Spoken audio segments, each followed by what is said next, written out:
Chapter 45. Marianne's illness, though weakening in its kind, had not been long enough to make her recovery slow, and with youth, natural strength, and her mother's presence in aid, it proceeded so smoothly as to enable her to remove, within 4 days after the arrival of the latter, into Mrs. Palmer's dressing-room. When there, at her own particular request, for she was impatient to pour forth her thanks to him for fetching her mother, Colonel Brandon was invited to visit her. His emotion in entering the room, in seeing her altered looks, and in receiving the pale hand which she immediately held out to him, was such as in Eleanor's conjecture must arise from something more than his affection for Marianne, or the consciousness of its being known to others.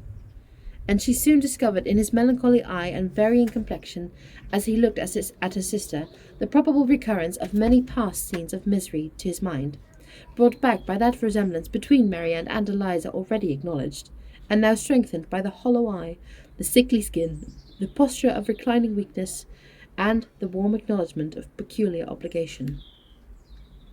Mrs. Dashwood, not less watchful of what had passed than her daughter, but with a mind very differently influenced, and therefore watching to a very different effect, saw nothing in the Colonel's behaviour but what arose from the most simple and self-evident sensations, while in the actions and words of Marianne she persuaded herself to think that something more than gratitude already dawned. At the end of another day or two, Marianne growing visibly stronger every 12 hours, Mrs. Dashwood, urged equally by her own and her daughter's wishes, began to talk of removing to Barton. On her measures depended those of her two friends. Mrs. Jennings could not quit Cleveland during the Dashwood stay, and Colonel Brandon was soon brought by their united request to consider his own abode there as equally determined, if not equally indispensable. At his and Mrs. Jennings' united request in return, Mrs. Dashwood was prevailed on to accept the use of his carriage on her journey back, for the better accommodation of her sick child, and the Colonel, at the joint invitation of Mrs. Dashwood and Mrs. Jennings, whose active good nature made her friendly and hospitable for other people as well as herself, engaged with pleasure to redeem it by a visit at the cottage in the course of a few weeks. The day of separation and departure arrived, and Marianne, after taking so particular and lengthened leave of Mrs. Jennings, one so earnestly grateful, so full of respect and kind wishes as seemed due to her own heart from a secret acknowledgment of past inattention, and bidding Colonel Brandon farewell with the cordiality of a friend, was carefully assisted by him into the carriage, of which he seemed anxious that she should engross at least half. Mrs. Dashwood and Eleanor then followed, and the others were there left by themselves to talk of the travellers and feel their own dullness, till Mrs. Jennings was summoned to her chaise to take comfort in the gossip of her maid for the loss of her two young companions, and the Colonel Brandon immediately afterwards took his solitary way to Delaford. The Dashwoods were 2 days on the road, and Marianne bore her journey on both without essential fatigue. Everything that the most zealous affection, the most solicitous care could do to render her comfortable, was in the office of each watchful companion, and each found their reward in her bodily ease and calmness of spirits. To Eleanor, the observation of the latter was particularly grateful. She, who had seen her week after week so constantly suffering, oppressed by anguish of heart which she had neither courage to speak of nor fortitude to conceal, now saw with a joy which no other could equally share, an apparent composure of mind, which in being the result, as she trusted, of serious reflection, must eventually lead her to contentment and cheerfulness. As they approached Barton, indeed, and entered on scenes of which every field and every tree brought some peculiar, some painful recollection, she grew silent and thoughtful, and turning away her face from their notice, sat earnestly gazing through the window. But here Eleanor could neither wonder nor blame, and when she saw, as she assisted Marianne from the carriage, that she had been crying, she saw only an emotion too natural in itself to raise anything less tender than pity, and in its unobtrusiveness entitled to praise. The whole of her subsequent manner she traced the direction of a mind awakened to reasonable exertion, for no sooner had they entered their common sitting-room than Marianne turned her eyes around it with a look of resolute firmness, as if determined at once to accustom herself to the sight of every object with which the remembrance of Willoughby could be connected. She said little, but every sentence aimed at cheerfulness, and though a sigh sometimes escaped her, it never passed away without the atonement of a smile. After dinner she would try her pianoforte. She went to it, but the music on which her eye first rested was an opera, procured for her by Willoughby, containing some of their favourite duets, and bearing on its outward leaf her own name, in his handwriting. That would not do. She shook her head, put the music aside, and, after running over the keys for a minute, complained of feebleness in her fingers, and closed the instrument again, declaring, however, with firmness as she did so, that she should in future practise much. The next morning produced no abatement in these happy symptoms. On the contrary, with the mind and body alike strengthened by rest, she looked and spoke with more genuine spirit, anticipating the pleasure of Margaret's return, and talking of the dear family party which would then be restored, of their mutual pursuits and cheerful society, as only the happiness worth a wish.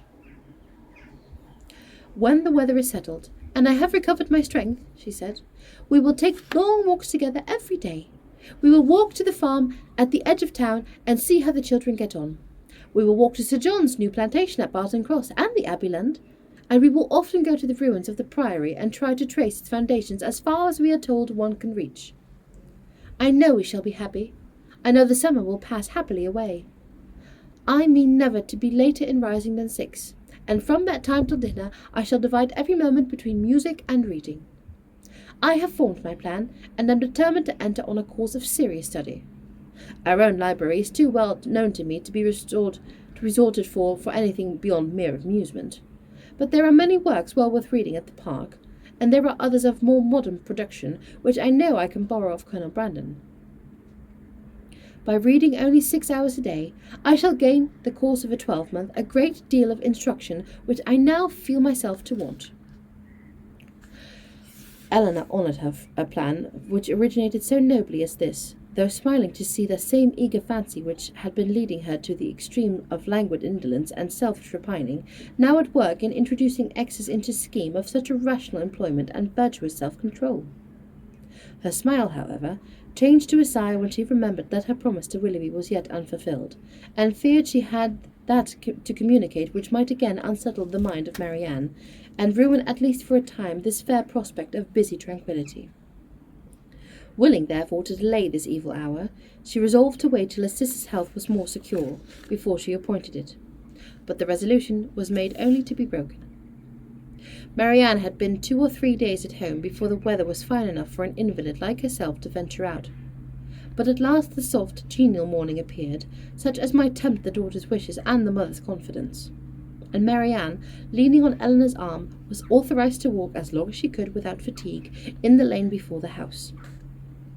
The sisters set out a pace, slow as the feebleness of Marianne in an exercise hitherto untried since her illness required, and they had advanced only so far beyond the house as to admit a full view of the hill, the important hill behind, when, pausing with her eyes towards it, Marianne calmly said, "There, exactly there," pointing with one hand. "On that projecting mound there I fell, and there I first saw Willoughby." Her voice sunk with the word, but presently reviving, she added, "I am thankful to find that I can look with so little pain on the spot.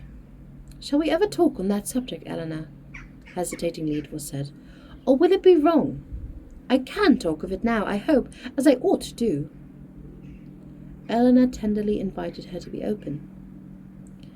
"As for regret," said Marianne, "I have done with that, as far as he is concerned. I do not mean to talk to you of what my feelings have been for him, but of what they are now. At present, if I could be satisfied on one point, if I could be allowed to think that he was not always acting a part, not always deceiving me, but above all, if I could be assured that he was never so very wicked as my fears have sometimes fancied him since the story of that unfortunate girl—" She stopped. Eleanor joyfully treasured her words as she answered, "If you could be assured of that, you think you should be easy?" "Yes, my peace of mind is doubly involved in it. For not only is it horrible to suspect a person who has been what he has been to me of such designs, but what must it make me appear to myself? What, in a situation like mine, but a most shamefully unguarded affection could expose me to—" "How, then," asked his sister, "would you account for his behaviour?" "I would suppose him— oh, how gladly I would suppose him only fickle, very, very fickle." Eleanor said no more. She was debating within herself on the eligibility of beginning her story directly, or postponing it till Marianne was in stronger health, and they crept on for a few minutes in silence. "I am not wishing him too much good," said Marianne, at last with a sigh. "When I wish his secret reflections may be no more unpleasant than my own, he will suffer enough from them." "Do you compare your conduct with his?" "No. I compare it with what it ought to have been. I compare it with yours." "Our situations have borne little resemblance. They have borne more than our conduct. Do not, my dearest Eleanor, let your kindness defend what I know your judgment must censure. My illness has made me think. It has given me leisure and calmness for serious recollection. Long before I was enough recovered to talk, I was perfectly able to reflect. I considered the past. I saw in my own behaviour, since the beginning of our acquaintance with him last autumn, nothing but a series of imprudence towards myself, and want of kindness to others. I saw that my own feelings had prepared my sufferings, and that my want of fortitude under them had almost led me to the grave. My illness, I well knew, had been entirely brought on by myself, by such negligence of my own health as I felt even at the time to be wrong. Had I died, it would have been self-destruction. I did not know my danger till the danger was removed, but with such feelings as these reflections gave me, I wonder at my recovery, wonder that the very eagerness of my desire to live, to have time for atonement to my God, and to you all, did not kill me at once. Had I died, in what peculiar misery should I have left you, my nurse, my friend, my sister, you, who had seen all the fretful selfishness of my latter days, who had known all the murmurings of my heart? How should I have lived in your remembrance? My mother, too, how could you have consoled her? I cannot express my own abhorrence of myself. Whenever I looked towards the past, I saw some duty neglected or some failing indulged. Everybody seemed injured by me. The kindness, the unceasing kindness of Mrs. Jennings, I had repaid with ungrateful contempt. To the Middletons, the Palmers, the Steeles, to every common acquaintance even, I had been insolent and unjust. With a heart hardened against their merits, and a temper irritated by their very attention. To John, to Fanny, yes, even to them, little as they deserve, I had given less than their due. But you above all, above my mother, had been wronged by me, and I, and only I, knew your heart and its sorrows. Yet, to what did it influence me? Not to any compassion that could benefit you or myself. Your example was before me, but to what avail? Was I more considerate of you and of your comfort? Did I intimate your forbearance, or lessen your restraints, by taking any part of those offices of general complaisance and of particular gratitude which you had hitherto been left to discharge alone? No. Not less when I knew you to be unhappy than when I had believed you at ease did I turn away from every exertion of duty or friendship, scarcely allowed sorrow to exist but with me, regretting only that heart which deserted and wronged me, and leaving you, for whom I profess an unbounded affection, to be miserable for my sake. Here ceased the rapid flow of her self-reproving spirit, and Eleanor, impatient to soothe, though too honest to flatter, gave her instantly that praise and support which her frankness and her contrition so well deserved.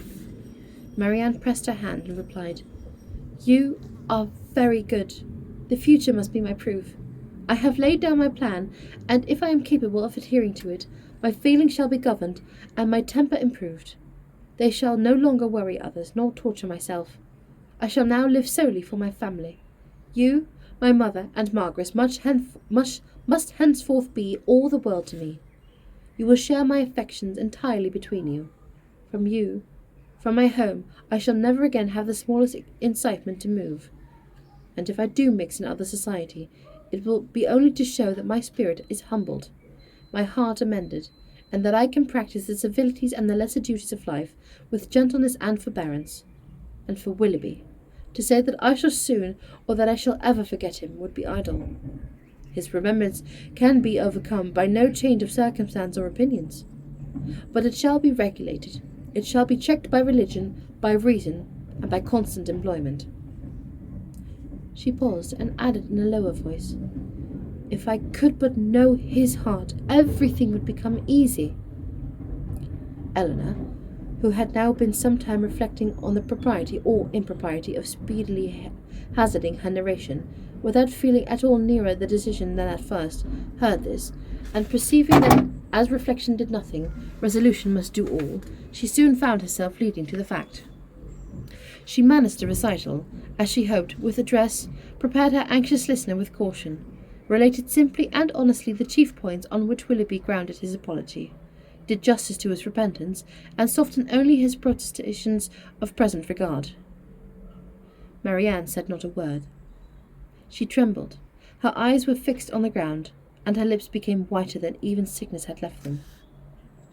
1,000 inquiries sprung up from her heart, but she dared not urge one. She caught every syllable with panting eagerness. Her hand, unknowingly to herself, closely pressed her sister's, and tears covered her cheeks.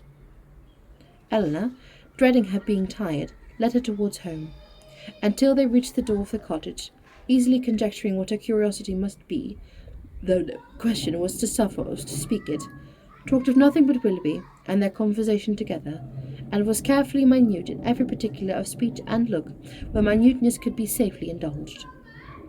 As soon as they entered the house, Marianne, with a kiss of gratitude, and those 2 words just articulated through her tears, "Tell mamma," withdrew from her sister and walked slowly upstairs. Eleanor would not attempt to disturb a solitude so reasonable as what she now sought, and with the mind anxiously pre-arranging its result, and a resolution of reviving the subject again should Marianne fail to do it, she returned into the parlour to fulfil her parting injunction.